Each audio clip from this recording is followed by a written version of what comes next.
Team Falcon, it's just almost 5 minutes para sa taas na naman yung gusto nila play. Okay, Purify nagamit ni Marco habang si Ogen ay kailangan din lumayo. Ngayon si Flap TC, nakipagsabayan na sa apat. Few ay narito na rin. Gagawin na ba yung reward manipulation? Yes, nagamit niya pero nakatakas yung dalawa. Si Kera ang nasa bahan. Buhay Super pa Friends rin. na dito rin. Moves from Super Friends. Abot ng lugar niya, walang tinamaan pero si Ogen na maipit. Super Marco with the kill, nakabawi din. Itong si Monster Mage. Habang sip nangyayari din.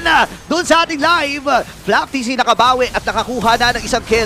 Meron naman si Kirk ay maipit dito. Reward manipulation mula kay Few. And si Kirk napakunat na talaga. Nagamit na kagad yung split. King Kong ay nandito din. Nakuha niya pa yung purple buff. Gawin para makahabol. Kailangan nila humarap ng potential pick-off. Kaso, ang Ayun problema lang. rito, again, yung mga Likod. TP na iwan si Makmak! Naku, sa likod ata, Kirk ay nandito at natonta. Pero may gusto sila May gagawin nakasil. dito ang Team Falcons. Si Ogen nakaramdam din na marami palang, andun pala yung pamilya sa baba. Ay, alam din ni Super Prince. Ayan na naman yung sinasabi natin na alam ng isa't isa na mayroon nakapwesto doon. Kaya iniiwasan nila basta ang team fight. Ang lupit ng TP na yun, minakro na ng Onyx Philippines. Pinaghahalo na nila yung aggression at pati na rin yung macro. Nagpadala sila ng mga tao doon. Nagpakita sila kay Super Marco. Nag-react yung Team Falcons. Naiiwan yung top. Some lane. Alam nila walang joy, ah. Alam nila walang joy. Okay, ngayon si bibigyan na nga kagad. Itong si Flap TC Abdul Tukar dyan mawala dito kay Kirk. At ngayon nakakuha na rin siya ng kill. Atras muna sila dito with the reward manipulation mula kay Few. Andun yung mga pana mula kay King Kong. Ang target lamang ay purple buff. Kinakasa dito yung diversion na hinahanap kung saan papatungo dito si Super Ayun na naman. Prince. Isasama pa ata si Brusco at si Kirk.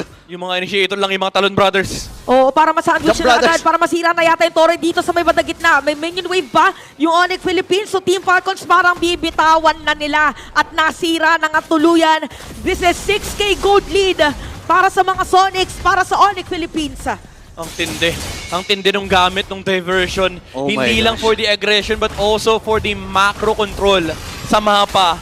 Pinareact lang nila yung joy. Prenession ni King Kong. Hindi pa makakuha ng ibang objective or jungle. Oh, wait lang! Okay, kalahati nga kagad dito si Brusco pero nabalibag na nga kagad dito si Ogen. Super Prince for the kill. Pero nasa di ba din si Brusco? Kakayanin niya pa makasurvive? Hindi. Kasi si si makakuha ng kill. Uy! Manipulation. Naku, nakikipaglaro na sila dun sa box. Sabi ng Onyx Philippines, sige, ilatag mo yung box, Mabu. Andito pa yung diversion. Oh my At sino God. magiging target? Si Super Makmak. Buti na lang ay nakaiwas pa. Pero basag yung Torres sa itaas. Iba ba yun si Bulletproof?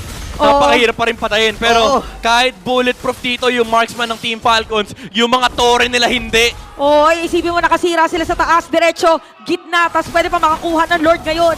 Yung Onyx Philippines, parang nahihirapan na talaga yung Team Falcons. So for Team Falcons ngayon, kailangan nilang somehow ay maghati-hati muna sa resources para dito sa ating laban. But damage dealt, look at that, 31K para dito kay... Oy, Okay, maipit ata si Kirk!